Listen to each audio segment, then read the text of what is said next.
Imagine this. Your little brother is one of the biggest and wealthiest coke smugglers in the entire European Union. And then, all of a sudden, someone betrays him and takes his life. This drastic measure was solely taken to knock him off his top spot and seize all power. As the oldest brother, you are now suddenly at the helm of his organization, involved in a bloody feud with some of the most ruthless criminals there are. And the worst thing is, your ruthless opponent is far from done yet. In fact, they want your head next. What is there to do? Only one thing.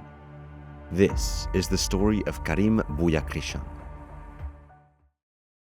First things first, it was just past midnight on the 28th of August 2014 in Benahavis, Spain, when Samir Scarface Bouyakhrichan went to Cafe All-in-One. At that point in time, Samir was by far the biggest smuggler in the Netherlands and among the top of Europe.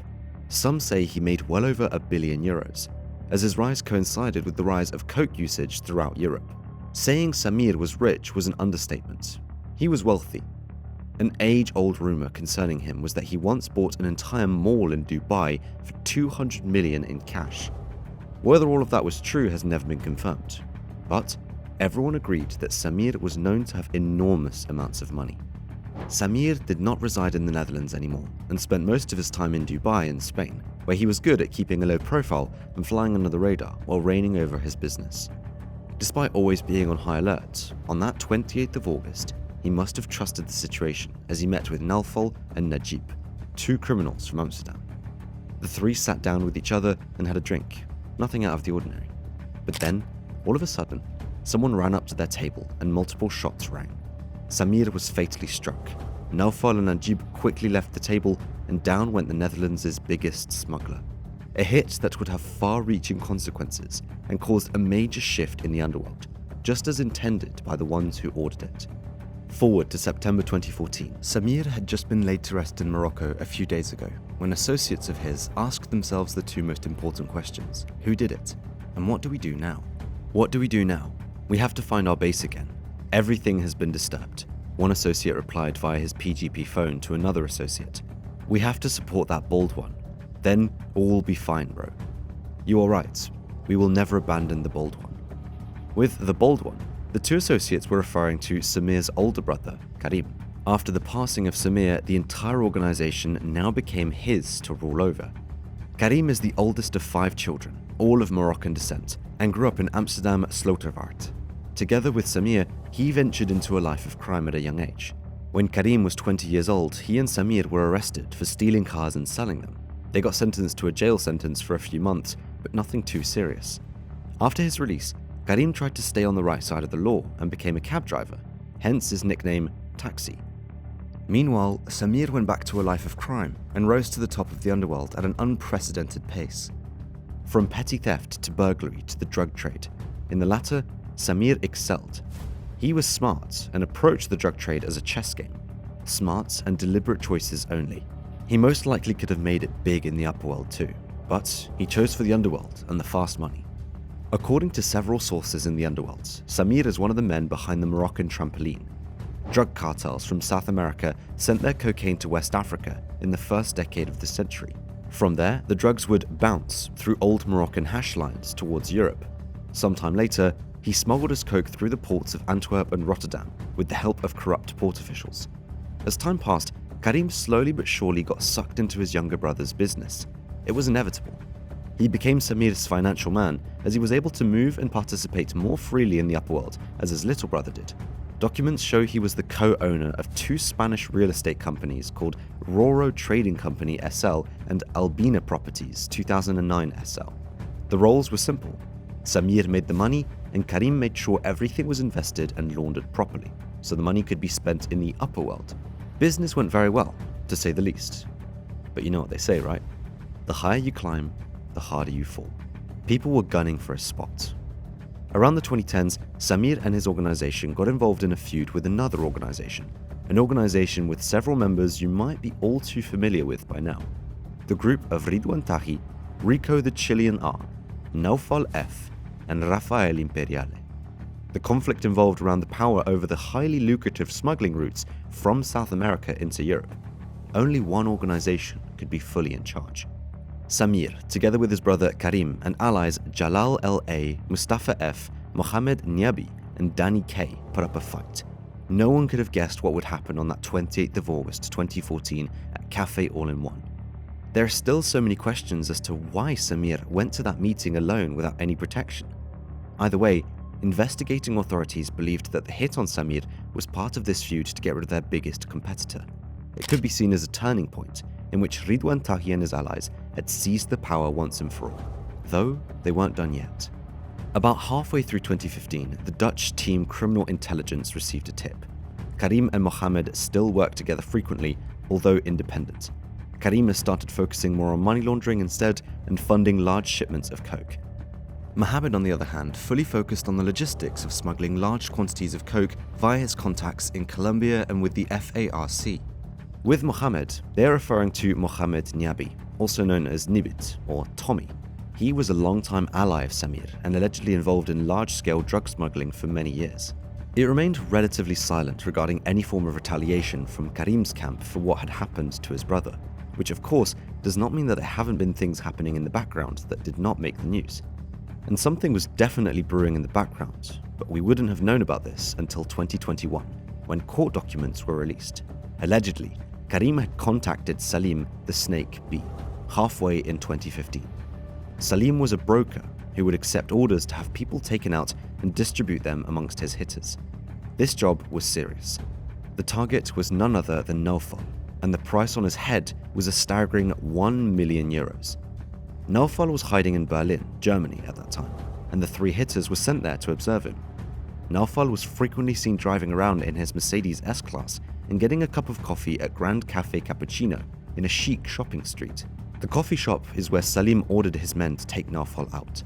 Some of the PGP messages allegedly sent by Salim to his hitters read, "Bro, it's better to get off the bike and shoot as well. All of you have to shoot. It has to be through his head. He has to go. For every extra person you take out from his team, you'll get an extra 100k. He has to go, go, go. Don't think, oh, he's gone. No, fire a few more times to be sure. Bro, this man is so important. I have invested too much energy in this." One of the hitters replied, "It'll be alright. He will go. That's the plan. I'll give him a headshot." Mind you, this was all bound to take place in a busy shopping street in broad daylight. They didn't seem to care if they hurt any innocent bystanders. More than 2 weeks passed as the men waited in an apartment in the Helmholtzstrasse, and their patience ran thin. On the 9th of September, the hit squad had to conclude that their mission failed. Naufal didn't turn up anymore. It's crucial to note that multiple people wanted Naufal gone, as he had taken many people out himself as well. So, Dutch police accredit this attempt to Karim, however also to several others. It could have been a culmination of different people working together as one. As Karim's alleged plans to strike back fell through, Ridwan Tahi was allegedly also working on his next attack. It's the 19th of September 2015 when, according to Dutch investigators, Ridwan Tahi furiously texted one of his allies and longtime friend named Dennis G., also known as Rasta. Ridwan wanted Karim gone as soon as possible. "On my sons, I'm gonna let that SOB Karim and son of Scar sleep in Dubai pay attention." Dennis G. replied, "It's gonna be blood and misery, bro. Better let's focus on getting money first," Ridwan replied. "Yes, but these have to go fast, Rasta. They have a lot of money and have put a lot of money on our heads." "Okay then, indeed you should go and declare war. But king money and having balls are two things. You and Tito have cow balls. They are all coke-sniffing morons. They will find out. They really think money is going to save them." "Okay then, just declare war, king. Start it," Dennis replied. Tahi then said, "Yes, exactly. Go take out everyone who does anything with Karim. Just everyone. Then just let him feel it in his pockets and he can't go anywhere." It's clear what Ridwan wanted.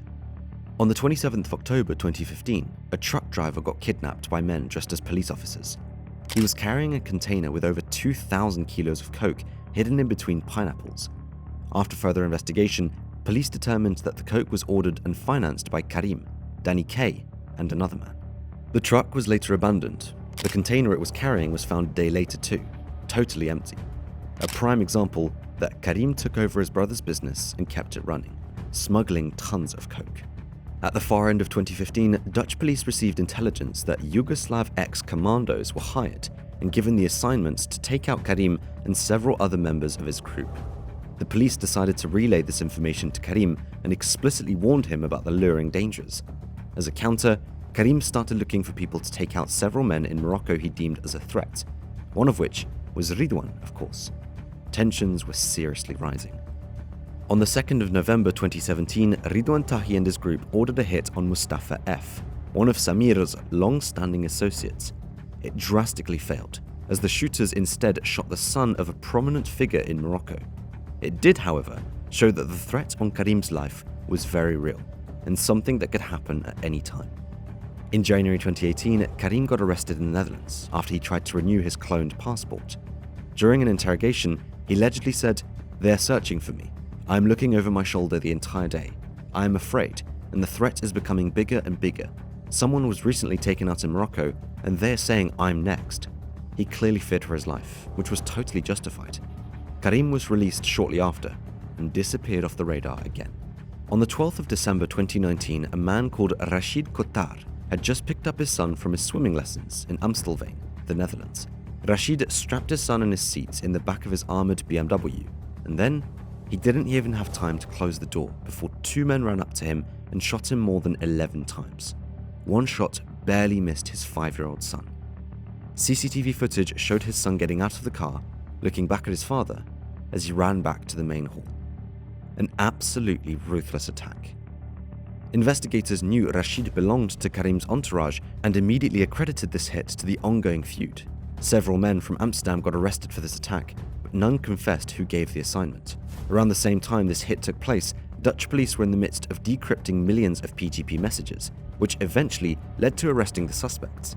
However, they also intercepted messages that were allegedly sent by people from Rico the Chilean's camp, despite him being already locked up then.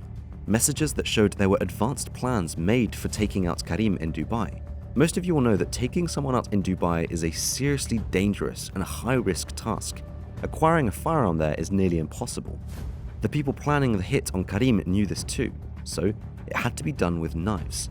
Ninja style, as they referred to it in their PGP messages. Rico and his lawyer Leon van Cleef have always denied his involvement in any of this. Then, word got out that the Netherlands' most wanted criminal finally got arrested after a years-long manhunt. They arrested Ridwan in Dubai, 4 days after the hit on Rashid. Karim may have breathed a sigh of relief after hearing the news. His biggest enemy finally got arrested, and gone was the threat on his life. Well, that was not the case at all. Ridwan allegedly was still adamant on taking out Karim. Despite being in the maximum security jail, police discovered he was somehow still able to send messages to the outside world. Several of those messages were regarding Taxi, which is of course Karim's nickname. The recipient of the messages was none other than Rafael Imperiale, who apparently upset Ridwan because he did not take the necessary actions. And sir, that Primo and Taxi, what about them? They have bribed Dubai police, sir. My police, sir. Ridwan, referring to Mohamed Nabi, and Karim, sent to Rafael. Dutch police once again relayed this message to Karim, emphasizing that the threat on his life was still very much active. Karim decided to leave Dubai for Spain, which is an interesting choice, as you'd think that you would not be much safer anywhere else in the world since Dubai is heavily policed. At this point in time, Ridwan, Naufal, and Rico were all behind bars, and for years, it went silent. Was Karim preparing to take the top spot his younger brother Samir once held back again? Well, completely out of nowhere, reports emerged that Karim had been arrested in Spain, accompanied by footage of his arrest. According to those same reports, he had been informed that he was wanted in an investigation regarding large-scale drug smuggling in the Netherlands as well as Spain. He then decided to give himself in and said that he could be arrested without any resistance. And so, the Spanish police did. Police also seized 172 properties with a total worth of 50 million euros, a bank account with 3 million euros, several other bank accounts with a lot less money, jewelry, and cash. With his arrest, it seems as if any potential that was left to avenge his brother is locked up and over with. As I've already said, almost all the people who are allegedly involved in the hit on his brother are behind bars too anyway. For now, it remains unknown if and when Karim will be extradited to the Netherlands. As he is also a prime suspect in a Spanish case, it could be that he first will be sentenced and jailed there before being extradited to the Netherlands. Time will tell.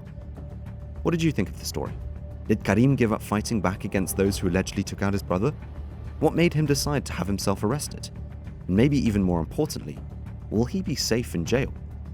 A lot of questions left. Be sure to leave a like on this video, a comment sharing your thoughts, and subscribe if you haven't already. It only takes a second of your time and immensely helps the channel. I hope you enjoyed this video, and I'll see you in the next one.